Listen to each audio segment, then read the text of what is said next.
companies, but it's also live. And Africa needs infrastructure more than everything. I mean, they need electricity, roads, telecommunications. And we are far from the stage where we can say now we can develop more sophisticated businesses there. Serge Michel, you've spent a lot of time traveling through Africa and now looking at China's expansion in Africa. And you tell a very interesting story about Osama bin Laden in the Sudan and the project that China took over when he left to go to Afghanistan. Can you describe that as an example of China's presence in Africa?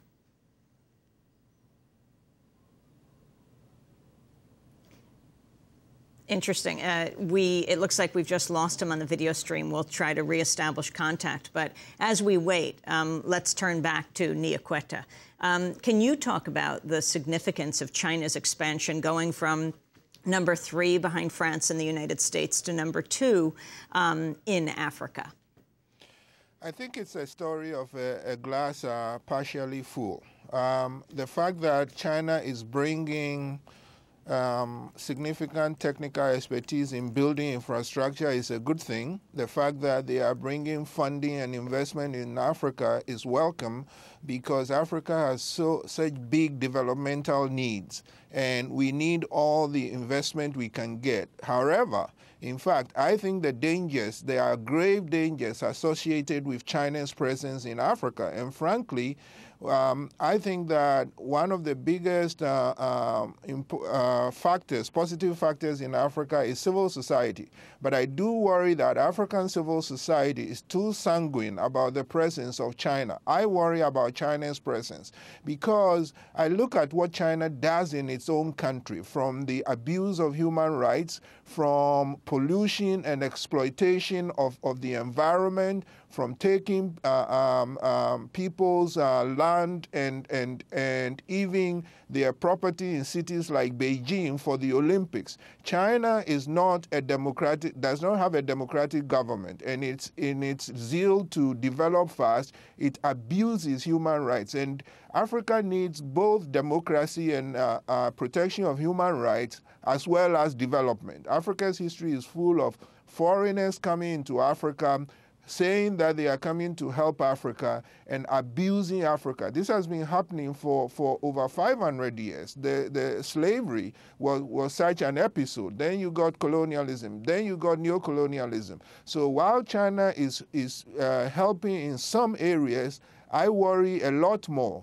And which is why I do believe that democracy has to be Africa's #1 priority. When we have stronger democracy with strong institutions, we can then check any investor that comes in, be it a Western company, a French company, an American one, or a Chinese state-owned company. If we don't do that, and if we drop the Chinese in the middle of vast countries like DRC and say, here, you extract the resources you want and just build roads, I worry about that.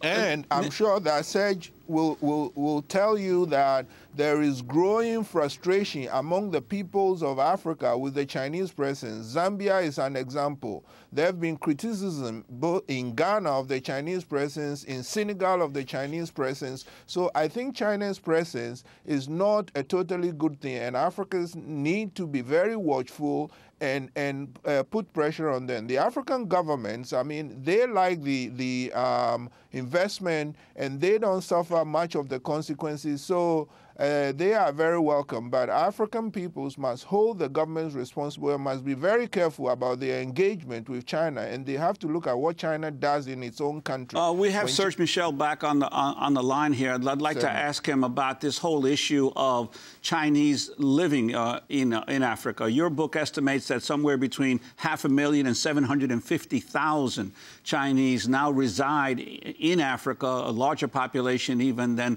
French residents in Africa. What has been the impact of this massive migration in recent years to the African continent?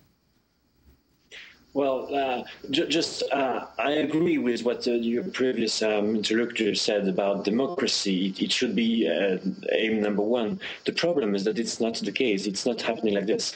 And the problem is that the West was the advocate of this democracy blueprint and has disappointed Africa a lot by not investing enough, by not, by pulling back at the end of the Clinton years. There was a large pullback from the United States. So somehow the Chinese came when nobody wanted to go to Africa, and they imposed another model. It's very true. It's not based on democracy. It is based on other things, and it can work as well, but with many dangers. Of course, the thing is that it's too late now to say. To think wishful thinking, democracy is better than just Chinese investment. Now the Chinese are there. They are there in large numbers, as you said, half a million or 750,000 people. And they are doing everything. They are impacting the societies, like they have replaced some segments of the business. In Cameroon, they are the street sellers. In Dakar, they have a lot of shops. In Zambia, they are farmers and they are miners. So they have really taken a big asset already. And Serge, before we lost you for a moment there, that story of China and Osama bin Laden. Yeah, no, we were driving from Khartoum to Port Sudan, and that road was, as we heard there, was started building by Osama bin Laden as a gift, as a thank you for the Sudanese government, because he was hosted there when he was a refugee in Sudan, and he later had to leave after the American attack on Sudan, and he went to Afghanistan to develop other projects than civil engineering, and the road was left like this. And Osama, his father had a large building company in Saudi Arabia, so he had capacity to build the road. But then the road was left, and a few years later, Chinese came to Sudan massively. That was in 95, 96, and they just continued the road. And now they are even building a railway just parallel to that road. It's a road that is cutting short the way from Sudan from Khartoum to Port Sudan by 400 kilometers. So it's really an asset for the country. Well, Serge Michel, we want to thank you very much for being with us. But a quick 30 seconds on another issue entirely.